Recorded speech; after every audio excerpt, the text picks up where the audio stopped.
Today is the day of your maths exam. Instead of feeling your usual sense of panic, you are quietly confident. Perhaps you're even looking forward to it. You sit in the exam hall, the paper gets placed on your desk, and you feel small butterflies in your stomach. You may start, come the words of the examiners. You turn over the paper and breathe a sigh of relief. I know this. Sound familiar? But maybe not. Most of the people I've met absolutely hate maths, and they can't think of anything worse than taking a maths exam. They think being good at maths is about ingrained natural talent which they will never possess, so they give up almost immediately. This couldn't be further from the truth, and I know this because I had this belief when I was about to be dropped down the set at school following a poor maths test result. By the way, if you're new here, my name's Josh. I'm a maths grad and I'm currently working as an actuary, which means that I've done 4 years of maths exams post my 4-year maths master's course. And in this video, I'll share the study tips that no one talks about. So the maths study tip no one talks about is reps. Yep, repetition. Or as Cal Newport says in his book, So Good They Can't Ignore You, deliberate practice. Now, Malcolm Gladwell in his book Outliers made the 10,000 hour rule famous. So that essentially says you need 10,000 hours of deliberate practice before you can become excellent at something. He says practice isn't the thing that you do once you're good, it's the thing that you do that makes you good. So there we have it. Maths is not about talent, it's about repetitions or deliberate practice. I would say you can categorize most maths problems into one of 3 types.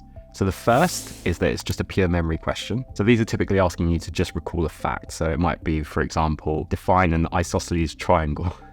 And that's not something you can work out, and there isn't a method for working that out, but it's something that hopefully you would have committed to memory. So the study tip here is to just create flashcards of the fact-based material that's in your course and make sure you do them regularly, i.e. spaced repetition, and use active recall. So you're actually testing yourself, you're not just passively looking at them. If you want to check out more on study tips, I would check out Ali Abdaal's videos on active recall flashcards because it's brilliant for learning fact-based material.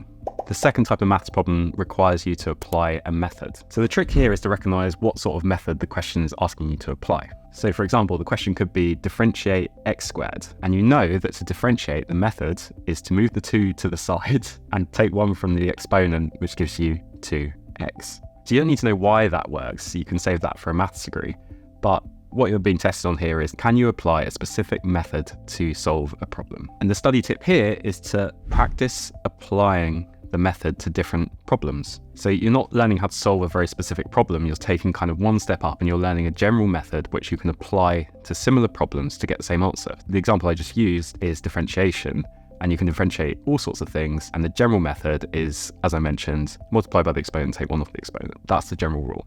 By practicing these problems actively, i.e. you're testing yourself, and you're doing it regularly throughout the lead up to your exam, you'll hopefully commit these methods to long-term memory, and you'll also start to recognize different questions and situations that you can apply that method to over time. The more you practice this, the easier it will become. So I remember there were situations in my actuary exams where I was under so much time pressure that I had to know immediately the method to apply. Otherwise, I wouldn't make it through all the questions because there was so much material to get through the time frame. So the more you practice, the quicker you'll be able to recognize these problems, or you might have even seen the exact problem before, and then you can just apply your method. Also, by practicing the method a lot, you might learn exceptions to the rule. So the methods are always a general kind of way of approaching things, but there are often exceptions. So for my differentiation example, the exception here is if you differentiate e to the x, you get e to the x. The rule I mentioned previously where you move the exponent to the side and you take 1 off the exponent doesn't work. So you also, by practice, you have to learn exceptions to the rule, because sometimes examiners will put that in the exam to see if you can deal with these exceptions.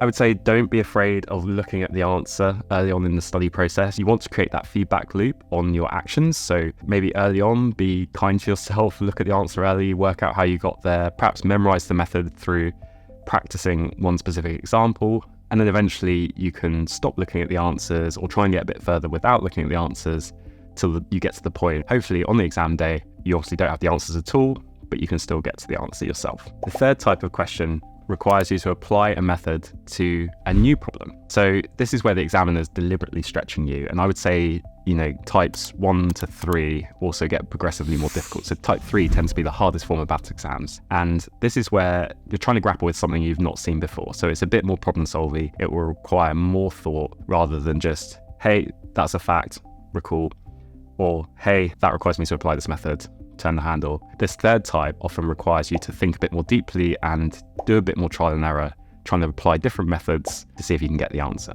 Again, as I mentioned, the trick here is to use trial and error. So perhaps try a couple of different methods and definitely try the question, because sometimes as you find yourself manipulating the question or trying to apply one of the methods, more about the problem will reveal itself and you'll get more familiar with it, and then you might get the flash of inspiration that will lead you to get to the answer. I would say this is the most advanced form of maths exam. Mathematicians, professional mathematicians are grappling with new problems and applying current methods and developing new methods to try and solve these problems. So don't be afraid if you can't get there. I actually still remember specific questions in my degree where I managed to solve one of these problems, and it was always an area where I was particularly proud of solving it because I knew that it wasn't in the material, because I knew the material so well. And that leads me to another tip about this kind of question, and that's that you need to make sure that you have a solid foundation across the whole of the syllabus before you can start thinking about applying different methods to this sort of question.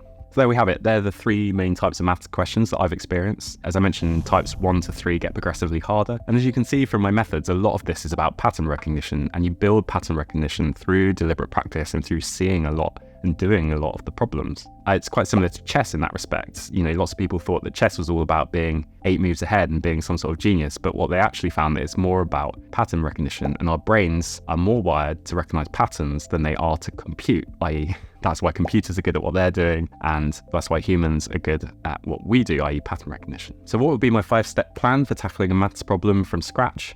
Step 1 would be to try and categorize the questions, type 1, 2, or 3. Is this fact-based? Do I know the facts? Is this a method-based question? Do I know the method? Or is this something that's pushing me outside of my comfort zone, i.e. I've got no idea? I've found actually in more advanced maths exams that sometimes it's helpful to write out the question, because sometimes there's detail in the question I personally only picked up once I wrote it out. And I also found that while writing out the question, I'm kind of processing it, thinking about it. So I really found that prevented me from making silly mistakes. So step 2 would be to scan your memory to see if you recognize the problem. Have you done anything similar in the past? Does it remind you of something? Just kind of think about if there's any problems in the past that this reminds you of. The step number 3 is to try it. So if you think you've got a method, if you think you recognize the problem, just go for it. Start doing it. As I said, the question quite often reveals more about itself as you try and answer it. You might learn more, you might get a flash of inspiration. So yeah, please do just try the question. Don't just look at it and think, can't do that, move on, or panic. Step number 4, if you can't get there after trying it, perhaps have a look at the answer.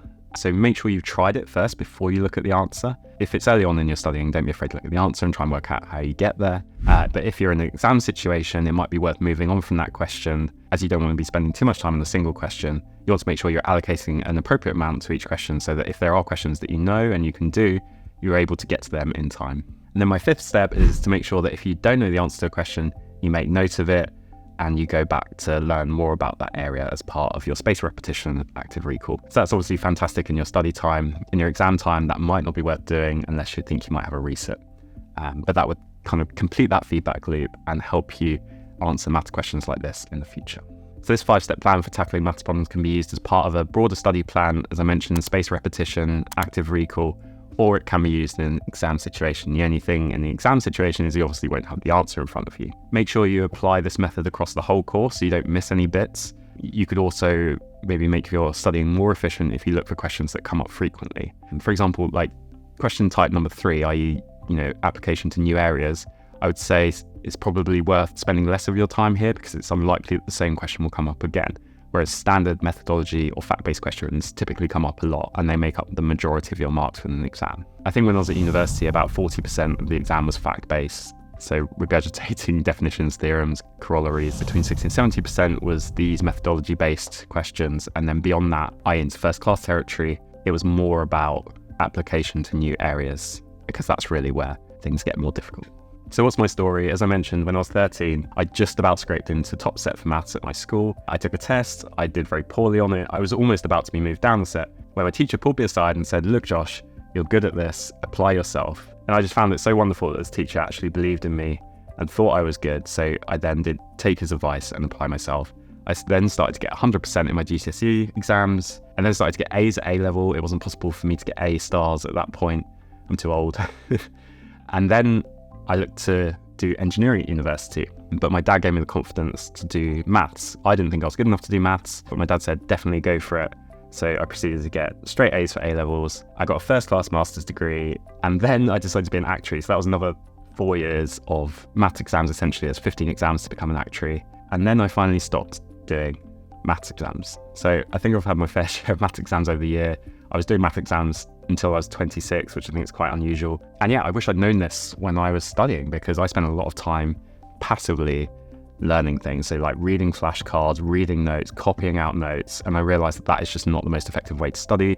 There's a huge amount of resources out there which teach you the most effective way to study. I used to wait till the evening to do past papers. So when I was at my most tired and when I'd done a full day of revision, I wish I'd just hit the problems early on in the morning and I would have been much more efficient with it. So there we have it. That was my video on math study tips. If you want to hear more from me, don't forget to check out this one here. Thanks.